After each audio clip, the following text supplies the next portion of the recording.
Hi, my name's Yvette Basica, and I'm going to talk about my electronic communication with gang stalking.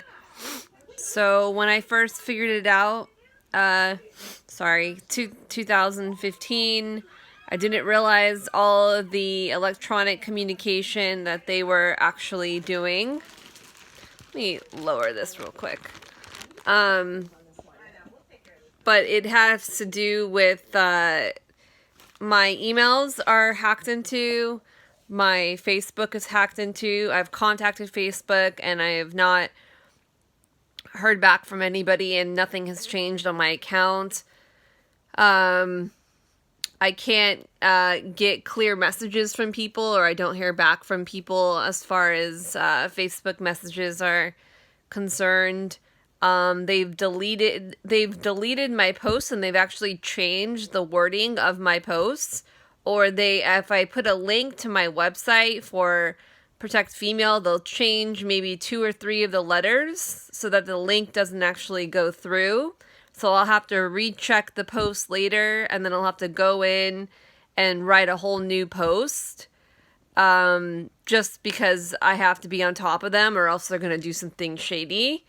And then my phone calls get redirected constantly to different businesses. So if I look up something on my phone or my computer or something about a business that I want to call it, say, a medical doctor's office, by the time I call the office, they'll already be ready for me.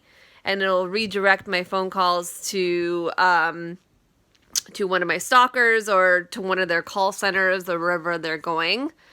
I usually only get one chance to talk to somebody if I do end up talking to them. And then if I call back, or if I get a call back by chance, it'll automatically be redirected from one of my stalkers. So I started to do Zoom chats because that's the only way to ensure that I'm actually talking to the right person. And then they started denying me professional offices to do Zoom chats with me, such as lawyers' offices or medical doctors' offices and things like that.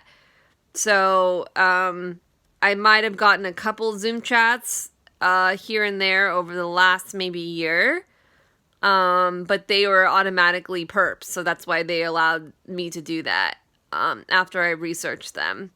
So I'm not getting very far at all.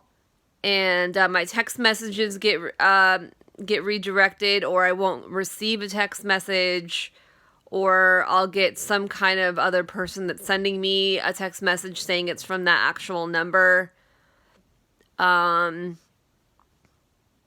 It goes like on and on and on. They try to not let me charge my phone.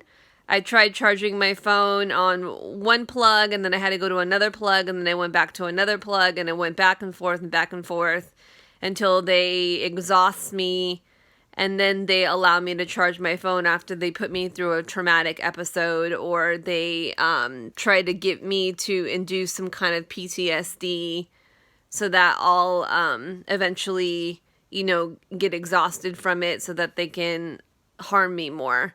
So they just control all of my devices. They constantly put it, when I go to my phone now, it goes to an emergency call, just so they can allow me to do an emergency call or call 911 so I can get locked up in a psych ward. So I have to retrace my steps, and I have to look at where I'm calling before I actually make the phone call to make sure that they're not putting me on some emergency call list. It's just crazy what the amount of things that they can do on the actual phone device. They can actually take control over your phone. They've blocked me out of sites. Let's say I go to check my bank account. They've logged me out. They'll click me out of my bank account, and then I'll have to re-log back in, and then they'll do it several times. They hang up the phone constantly when I try to ask for help. Right when I'm getting to a point where someone's going to help me, they literally just click the phone off because they don't want me to have help. That happens quite often. Just today, this won't allow me to charge my phone again, so I'm sending this out.